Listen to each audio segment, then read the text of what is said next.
উনি রাজনীতিতে আসলে সবাই এটা ওয়েলকাম করবে, বাট কথা হচ্ছে এই জিনিসটা আমি যদি ধরে নেই যে আমার বাপ চাচা এটা ছিল এই জন্যই আমি আহ, সেই পৈতৃক সূত্রে লিডার হয়েছি, এই লিডার অ্যাকচুয়ালি লং রানে বেশি দিন ইয়া করতে পার গ্রাউন্ডে টিকতে পারবে না বলে আমি মনে করি।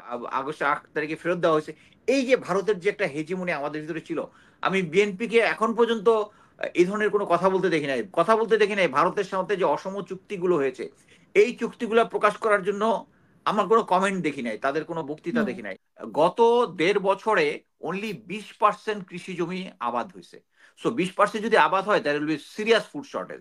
এই ফুড শর্টেজটা ইউএনডিপি প্রচার করেছে। এখন এটা নিয়ে অনেকে প্রপাগান্ডা করে যে কি ইউএনডিপি তো আমেরিকার কথায় চলে। আমি অ্যাকচুয়ালি নিরাপত্তার ঝুঁকি আছে এটা ঠিক মেনে নিতে রাজি নই। এখন দেশে একটা সরকার আছে যেটা স্বাধীনভাবে চলছে। সেখানে তারেক রহমানের অ্যাকচুয়ালি দেশে আসা উচিত। অ্যাকচুয়ালি আমি ইনফ্যাক্ট ওই শেখ হাসিনার আমলেই বলেছিলাম যে তার নেতৃত্বটাকে সুদৃঢ় করতে হলে যখন আন্দোলনটা শেষের দিকে হচ্ছে, তার একটা ডিপ্লোম্যাটিক্যাল বিভিন্ন দেশের সাথে কথা বলে একটা বলে তার উনি নিজে যদি ওটা নেতৃত্বের জন্য দেশে আসতেন, দেশে এসে যদি জেলও যেতেন, তাহলে উনার একটা মানে মোট কথা হচ্ছে উনার লিডার হিসেবে যে ভিশনারি যেটা ক্রেডিবিলিটি যেটা ওইটা বৃদ্ধি পেত। বাট এই মুহূর্তে উনার অ্যাকচুয়ালি দেশে আসা উচিত। এই মুহূর্তে তো আর কোনো ওই ধরনের সমস্যা নেই। আমি আরেকটা জিনিস বলবো যে মানুষ একজন লিডারকে আহ কখন বুঝে যে এই লিডার আমাকে নেতৃত্ব দেওয়ার যোগ্যতা রাখে। ওনাকে আমি দেখি ইন্ডিভিজুয়াল সলো বক্তৃতা দিচ্ছেন, উনি তার নেতার কর্মীদের সাথে মিটিং করতেছেন। কিন্তু উনি কিন্তু উনার মধ্যে একটা ফিগার যিনি এক্স প্রেসিডেন্ট জিয়াউর রহমান, যিনি আমি বলবো বাংলাদেশের সবচেয়ে সফল প্রেসিডেন্ট ছিলেন, একজন রাষ্ট্রনায়ক ছিলেন, একজন জেনারেল ছিলেন, মুক্তিযুদ্ধ করেছেন, তার মতো ওনার একটা ছেলে, তো ওনার এত গ্লোরিয়াস ব্যাকগ্রাউন্ড, তার মা ছিলেন প্রধানমন্ত্রী কয়েকবার, সেখানে উনার মতো একটা ক্যারেক্টারকে অ্যাকচুয়ালি আন্তর্জাতিক মিডিয়াগুলো কিন্তু সামনে চলে আসার কথা এবং উনি বক্তৃতা দেওয়ার কথা, উনার ইন্টারাকশন করার কথা। উনি যদি এভাবে সেট বক্তৃতা দেন, স্পিচ দেন, তাহলে আমার মধ্যে একটা ধারণা হবে উনি নিশ্চয়ই সাংবাদিকের সাথে কথা বললে বা টক শোতে যখন আসবে বিভিন্ন কোশ্চেন কাউন্টার কোশ্চেনের আর্গুমেন্টটা ঠিক মতো করতে পারবেন না। উনি যদি ওইটা পাবলিকলি না পারেন, আমি তো ওনাকে আমার লিডার হিসেবে আমি মেনে নিব না। সো হুম। এখানে একটা বিশাল জিনিস আছে। এখন জুবাইদা রহমান যাকে আসছেন, উনি আমাদের মিলিটারি ফ্যামিলির, ওনার ফাদার ছিলেন নেভির। সো সেই সূত্রে তার প্রতি আমার প্রচন্ড শ্রদ্ধাবোধ আছে। উনি বাংলাদেশের সবচেয়ে এলিট ফ্যামিলির পুত্রবধূ। উনি রাজনীতিতে আসলে সবাই এটা ওয়েলকাম করবে, বাট কথা হচ্ছে এই জিনিসটা আমি যদি ধরে নেই যে আমার বাপ চাচা এটা ছিল এই জন্যই আমি আহ, সেই পৈতৃক সূত্রে লিডার হয়েছি, এই লিডার অ্যাকচুয়ালি লং রানে বেশি দিন ইয়া করতে পার গ্রাউন্ডে টিকতে পারবে না বলে আমি মনে করি যে বিএনপির এটা রং স্ট্র্যাটেজি। এরকম একটা সিচুয়েশনে হ্যাঁ তারা নির্বাচন চাচ্ছে, নির্বাচন চেতেই পারে, একটা রাজনৈতিক দল অবশ্যই চাবে। এই যে ইউ যে বলেছে নির্বাচনের কথা হুম। যেটা বলেছে, অ্যাকচুয়ালি তারা যে প্রেশার দিচ্ছে তা না, এটা মানে হচ্ছে তারা যদি এই কথাটা না বলে তখন অন্যরা ধরবে, দেখছো ইউ চোখ বন্ধ করে ইউনুসকে সাপোর্ট দিচ্ছে, তার এগেস্টে একটা কথা বলে না, এই জন্য হয়তো একটা ছোট্ট একটা ভুল রাখছে যে নির্বাচনটা দরকার। আমার কাছে তাই মনে হয়েছে। না, ওরা এবং বলছে যে নির্বাচনে নির্দিষ্ট সময় নির্বাচনের জন্য চাপ নেই, মানে না না, নির্দিষ্ট এটা তো সময়। সরকার বলেছে, সরকার বলে এটা সরকার বলেছে। হুম। এটা সরকার বলেছে, বাট ইউ বোধহয় এই ধরনের একটা কথা বলেছে, এই মুহূর্তে আমার এটা মনে নেই। বাট কথা হচ্ছে ওইটাই আর কি, যে এই কারণেই সরকার বলেছে চাপ নেই, কি জন্য বলেছে, যেহেতু ইউ নির্বাচন নিয়ে একটা কিছু একটা স্টেটমেন্ট দিয়েছে, সরি আবার এই মুহূর্তে এটা মনে নাই। বাট কথা হচ্ছে ওইটাই যে যাতে লোকজন না মনে করে যে প্রফেসর ইউনুস সরকারকে নিরঙ্কুশ ভাবে সাপোর্ট দিচ্ছে ইউ, এই কথাটা বলেছে। বাট কথা হচ্ছে প্রেশার দিচ্ছে না, এটা আমি নিজেও বিশ্বাস করি। সো আমি মনে করি যে বিএনপির রাজনীতিতে এখানে আমি মনে করি যে দুইটা ভয়ঙ্কর একটা ক্রাইসিস, সেটা হচ্ছে এই যে ভারত প্রীতি।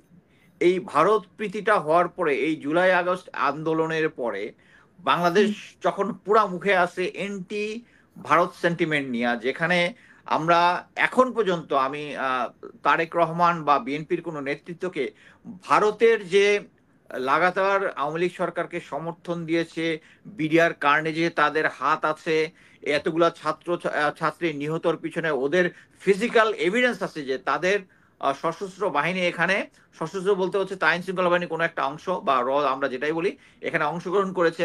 আমরা নিজেরা দেখেছি ক্যান্টনমেন্টের ভিতর থেকে 250 ভারতীয় নাগরিককে 8 তারিখে, আগস্টের 8 তারিখে ফেরত দেওয়া হয়েছে।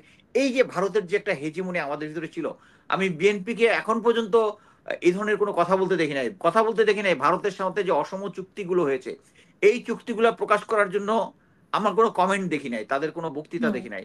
সো এখানে অ্যাকচুয়ালি জনগণ যারা এত 16 বছর সাফার করেছে ভারতের জন্য, এবং ভারত সৃষ্টি থেকে আমাদের সাথে যে সমস্ত আচরণ করে আসছে, আমাদের পোর্টের মধ্যে ভারতের জাহাজ তাদের ম্যানেজমেন্ট দিয়েছে, ভারতের জাহাজগুলো আমাদের জাহাজের আগে প্রায়োরিটি পায়, সবকিছু মিলিয়ে এরকম একটা ক্রাইসিসে বিএনপির ভারত বান্ধব আচরণ, প্লাস হচ্ছে তার যে অন্যান্য যারা ডেপুটি যারা আছে, ফখরুল ইসলাম আলমগীর, আহ, তারপরে সালাউদ্দিন সাহেব যারা আছে, তারা আমির লাগাতার খসরু। ভারত হুম। বান্ধব করেছে। এবং এইটাই কিন্তু আমি মনে করি যে জনগণ যারা বৃহত্তর, এবং আমি নিজেও আশা করেছিলাম যে বিএনপি এসে এই সিচুয়েশনটাকে চেঞ্জ করবে, বাট আমি নিজে হতাশ অ্যাকচুয়ালি, যে ভারতের প্রতি তাদের যে এই আহ, নতজানু পররাষ্ট্র নীতি যেটা আছে, যেটা আগে ছিল, এখন আগে তো কম ছিল। আমি এটা স্ট্রংলি বিশ্বাস করি, ইনসাইড থেকে আমি যেটুকু শুনেছি, ম্যাডাম খালেদা জিয়া ভারতের এই হেজিমনিটাকে পছন্দ করেন না,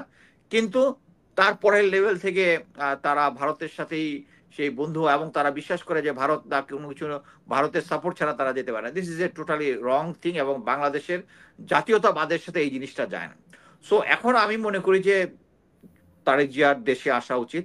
জুবাইদুর রহমান তো আসছে, এবং তাদেরকে রাজনীতিতে অ্যাক্টিভ হতে হলে শুধু তাদের কর্মী বাহিনী নেতা কর্মীদের সাথে বক্তৃতা দিয়ে তাদের ইয়া করলে হবে না, তাদেরকে মিডিয়ার সামনে আসতে হবে। তাদের এই যে সাকিব ভাই যেটা বললো, যে তাদের 31 দফা, 31 দফা নিয়ে যে তাদের যে ভিশনটা যেটা আছে, বিভিন্ন সময় বিভিন্ন টক শোতে এর অনেক সমালোচনা আছে, 1-2টার সমালোচনা আছে।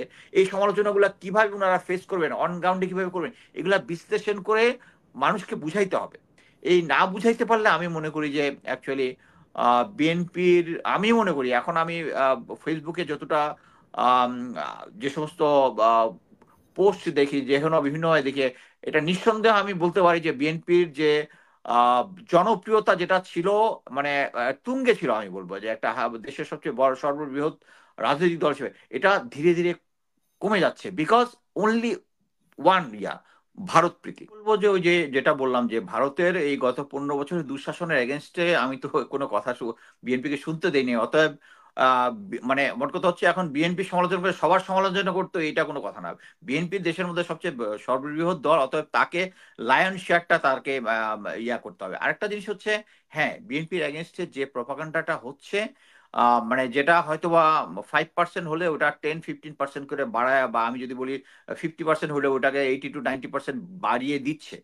বাট আমি একটা জিনিস, আহ, মানে জিও পলিটিক্সের মধ্যে একটা জিনিস আমি অ্যাজিউম করি, কারণ আমি আমার কাছে কিছু কন্ট্যাক্ট টন্ট্যাক্ট আছে, তাদের সাথে কথা বলে আমার কাছে মনে হয়েছে যে আমেরিকা বিএনপির প্রতি আহ, খুশি না হওয়ার কারণ হচ্ছে ভারত।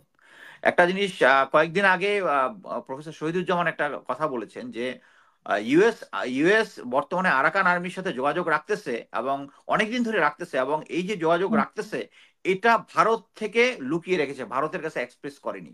কারণ এই এই এই এই সমস্ত যে বার্মা অ্যাক্ট, যেটা এখন আমেরিকার একটা প্রায়োরিটি, ওই অ্যাক্টের মধ্যে ভারত হচ্ছে এটার এগেনস্টে, এবং ভারত এটার এগেনস্টের কারণেই কিন্তু আহ, মানে শেখ হাসিনা গভর্নমেন্ট কিন্তু ভারতের প্রেসক্রিপশন অনুযায়ী চলেছে, এবং যেটা আমেরিকাকে অ্যানয়েড করেছে।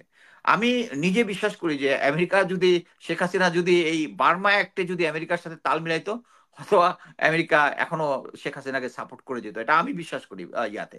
সো এখন হুম। এই মুহূর্তে যদি বিএনপি এর অল্টারনেটিভ এখন কারা আছে বাংলাদেশে, যখন নির্বাচন হয় আমি স্ট্রংলি বিশ্বাস করি এটা বিএনপি আসবে। কিন্তু বিএনপি আসলে তারা, আমি বলবো যে তারা তো এখনো ভারতের কোলে বসে আছে, এবং এই ভারতের কোলে বসে থাকার আমেরিকা তাদেরকে পছন্দ করবে না, কারণ এটা হলেই excuse me, তাদের যে ইন্টারেস্ট আছে এই সাউথ ইস্ট এশিয়াতে, এইটা ব্যাহত হবে। আমি মনে করি যে বাংলাদেশ যদি তার শুধু নিজের ইন্টারেস্টে কথা বলতো সেটা ভিন্ন ব্যাপার, কিন্তু ভারতের এই যে দেখেন করিডোরের পক্ষে বিপক্ষে বাংলায় এখন ইয়া হয়েছে, কিন্তু ভারত কি করিডোরের পক্ষে না বিপক্ষে? ভারত হচ্ছে করিডোরের বিপক্ষে।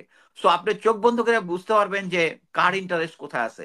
আমেরিকা, আচ্ছা এখন আবার এক পার্টি খুব বলে যে আমেরিকা এবং ইন্ডিয়া খুব ফ্রেন্ড।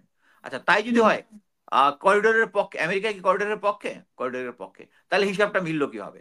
হিসাবটা মিললো না হুম অ্যাকচুয়ালি। যার যার ইন্টারেস্ট যেখানে আছে, কিন্তু আমাদের বাংলাদেশ হিসেবে, আমি বাংলাদেশ হিসেবে আমার ইন্টারেস্টটা দেখতে হবে। এবং যদি এটা হতো যে বিএনপি বাংলাদেশের ইন্টারেস্ট দেখতেছে, এই কারণেই তাদের ডিসিশন গুলো নিচ্ছে, তাহলে একটা কথা ছিল। কিন্তু তার এই যে ভারতের প্রতি আহ, পক্ষে যে সমস্ত স্টেটমেন্ট এবং কোনো কিছু, তাহলে কি এটা করিডোরের ব্যাপারে বিএনপি কিছু বলছে না ভারতের কারণে? আমি তাই বিশ্বাস করি। আমি তাই বিশ্বাস করি। আমি বিশ্বাস করি এটাই কারণে। আরেকটা হচ্ছে, একটা জিনিস হচ্ছে করিডোর, যে জিনিসটা আমাদের করিডোরটা দিতে হবে কি জন্য। আপনি জানেন যে ইউএনডিপির একটা রিপোর্ট বের হয়েছে বেশ আগে, সেটা হচ্ছে তারা একটা প্রেডিক্ট করেছে যে ফিউচারে আগামী হয়তোবা 3-4 মাস, 5 মাস, 6 মাস পরে রাখাইনে একটা ইয়ে হবে, কি বলে, দুর্ভিক্ষ হবে। কেন হবে? কারণ ওখানের 60 থেকে 70, 65 to 75% মানুষ হচ্ছে দরিদ্র সীমার নিচে। হুম ওখানকার 85% লোক করে হচ্ছে কৃষিকাজ। এই কৃষিকাজের উপর নির্ভরশীল, এবং তাদের মধ্যে গত 1.5 বছরে অনলি 20% কৃষি জমি আবাদ হয়েছে। সো 20% যদি আবাদ হয়, there will be serious food shortage. এই ফুড শর্টেজটা ইউএনডিপি প্রচার করেছে। এখন এটা নিয়ে অনেকে প্রোপাগান্ডা করে যে কি ইউএনডিপি তো আমেরিকার কথায় চলে। আমার কথা হচ্ছে আমেরিকার কথায় চললেও এই ধরনের বেসিক জিনিসগুলা ডাটা নির্ভর, গ্রাউন্ডের ইনফরমেশন নির্ভর। সো এরকম একটা জায়গায় যদি আমরা হিউম্যানিটেরিয়ান পক্ষে যদি করিডোর না দিই, তাহলে আমরা ব্র্যান্ডেড হব এজ এ এন্টি হিউম্যান, আমরা অমানবিক একটা কাজ করেছি, কারণ এটা একটা দুর্ভিক্ষ হবে। এর সাথে আরো আছে, এরা তো আমাদের মুসলমান ভাই, তো এটা তো হুম মুসলমান প্রজাতি। সো এখানে যে জিনিসটা হবে, আমাদেরকে আমাদের ইন্টারেস্ট অনুযায়ী আমরা এখন করিডোর, ওকে করিডোর দিতে হবে, কারণ দিতে হলে আমাদেরকে হিসাব করতে হবে এটা থেকে আমরা কি বেনিফিট পাবো। একটা জিনিস হুম বুঝতে হবে, যারা এই রোহিঙ্গাদেরকে যখন এনেছিল 2017 সালে, তখন আমরা এক একজন রোহিঙ্গার জন্য 5,000 করে পেতাম মাসে, এখন পাই 500, হুম এবং এটা ফিউচারে কমে যাবে। প্রফেসর ইউনিসের জন্যই না এটা একটু বেড়েছে। সো এই যে বড় জনসংখ্যাটা আমরা যদি পুশব্যাক করতে না পারি, বা একটা যে কোনো আন্ডারস্ট্যান্ডিং এর মাধ্যমে, তাহলে এইটা আমাদেরকে ফিউচারে যেটা হবে, এই জনসংখ্যাটা আমাদের ভিতরে ইয়া হয়ে যাবে, আমাদের ভিতরে ব্লেন্ড হয়ে যাবে। পরবর্তীতে আমাদেরকে রাখতে পারবো না, এটা নিয়ে আইন শৃঙ্খলা পরিস্থিতি হবে বাংলাদেশে, মানে ফিউচারে একটা বিশাল ক্রাইসিস হবে এই ইয়াটা নিয়ে। এবং এইটা এখন ফেরত পাঠানোর জন্য আমাদেরকে শক্তি প্রয়োগ ছাড়া সম্ভব না। ফুল স্টপ, শক্তি প্রয়োগ ছাড়া সম্ভব না। শক্তি প্রয়োগ যদি করতে হয়, আমাদের সাথে কাদের করতে হবে এখন? আমাদের জান্তা সরকারের সাথে যে আমাদের যে আন্ডারস্ট্যান্ডিং, তাদের এখনো দূতাবাস আমাদের এখানে আছে, কিন্তু আমাদের সাথে তাদের কোনো বর্ডার নাই। তারা অলরেডি হুম 20% অলরেডি আরাকান আর্মি দখল করে নিয়েছে পুরো দেশের। সো এই সিচুয়েশনে আমাদের আরাকান আর্মির সাথে আন্ডারস্ট্যান্ডিং হতে, ওই আন্ডারস্ট্যান্ডিংটার মধ্যে স্ট্রেংথ থাকতে হবে। স্ট্রেংথ যদি না থাকে, আমরা এই জনসংখ্যাকে ওখানে ফেরত পাঠাতে পারবো না। আর জনসংখ্যা যদি ফেরত না পাঠাতে পারি, আমাদের ফিউচারে এইদেরকে আজীবন ক্যারি করতে হবে। জি তো এইটাই আর কি, এই জিনিসটাই আমি মনে করি যে বিএনপির এই বিষয়ে ভীষণ যেটা, এখানে বাংলাদেশ সরাসরি করিডোরের বিরোধিতা করা মানে হচ্ছে বাস্তবতাকে অস্বীকার করা। আমরা এখানে অমানবিকভাবে একটা, সামনে একটা দুর্ভিক্ষ হবে, এখানে দিব না, মানবিক করিডোর দিব না, নামটাই তো মানবিক। সো এটা একটা ভুল ধারণা।